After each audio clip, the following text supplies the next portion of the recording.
All right. So I've shown this in the past, and it's a feature. I don't use it all the time, but kind of fun. Let's say you need a horn sample of some sort. And so you might go looking for something, but you have to split stems and they usually don't sound good. There's one thing I like to use is Spotify. You can use anything. You can use YouTube or whatever. If you find a nice solo horn sample, like a one instrument, and then let's say you have Swam, Flugel, in this case is what I'm using. You can use any of them really. So here's Swam.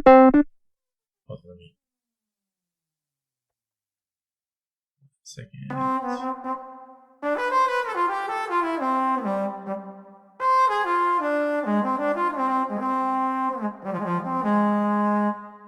Okay, I set the BPM here. I mean not BPM, the scale. And I could play in this if I wanted to. So let's just do this. I'm gonna mute this. Here's the track.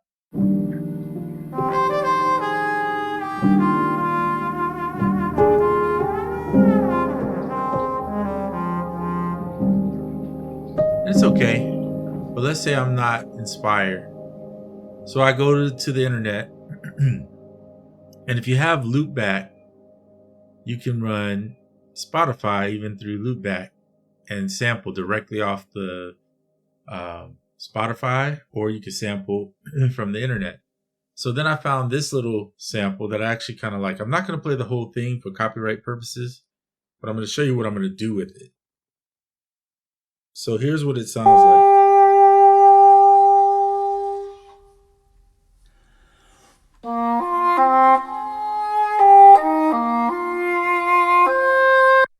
All right, that's enough, just in case. So if you understand Ableton, if you right click on that sample, you can convert the melody to a MIDI track. And what it does is it gives you what it thinks the closest to that MIDI is. And so that's what this is down here. It creates a new track for it. Then I just take the MIDI and slide it up to where the horn is, in this case the flugel. And I'm going to change the color. Let's do orange, just so it looks different. And so that's what this is. We're going to just go ahead and get rid of this bottom. We don't really need it. And now listen to this played over the track.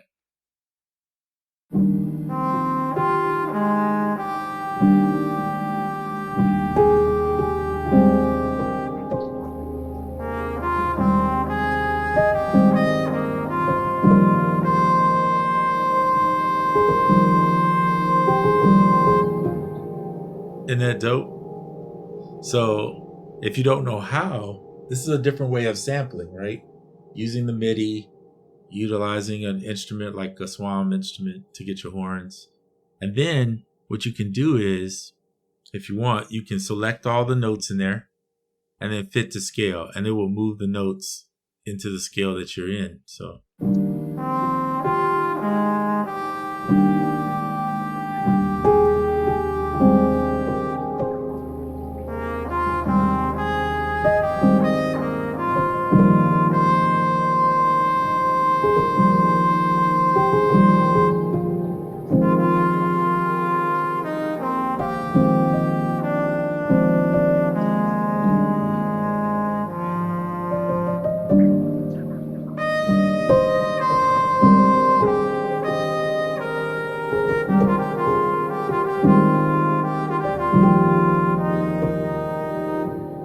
I can't say I would have been able to play this as good as this. I'm not a trumpet player or horn player of any sort.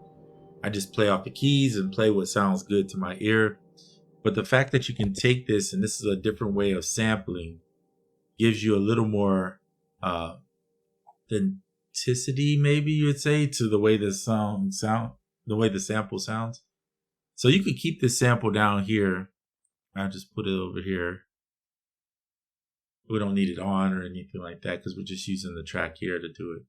But isn't that pretty cool that you could utilize this to help give you an arrangement for your horns? or not arrangement, but some melody lead or something. It's pretty cool. So now you could go in and be really strategic and start maybe adjusting if you thought you didn't like certain parts.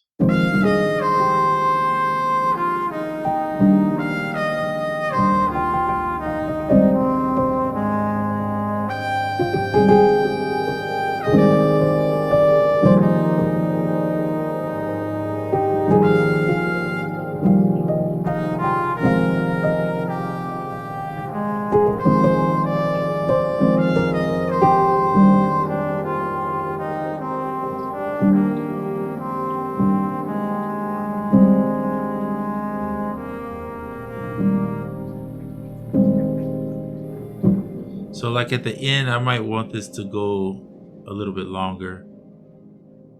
So I might have that tail end just kind of drag out a little bit. Let's see how that sounds.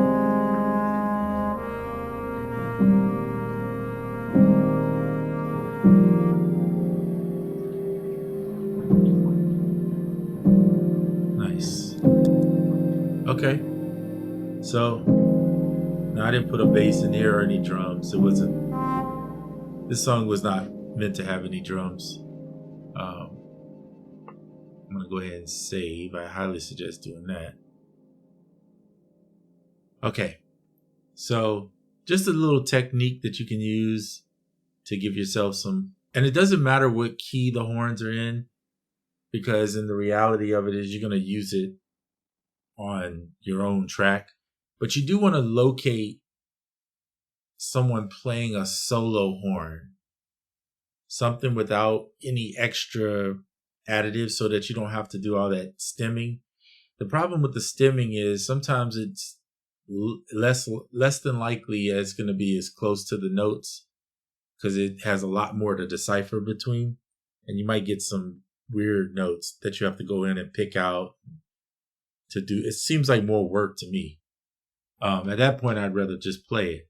But you can learn a lot just by even taking the MIDI, even if you choose not to use it, because you can look and see kind of what range that note was played in, and then you can take and adjust it to your scale, or you can manipulate it even further. And you're not using a sample necessarily. You're just getting the rhythm or the notes off of that sample so that you can put it in your own music. And then I go in and stretch these instruments out to different places in the room so they sound further away. And of course, you can add reverb or whatever else you want on to the end of that. All right. Just a little technique that you can use to get you some horns playing softly across the back of your track. All right.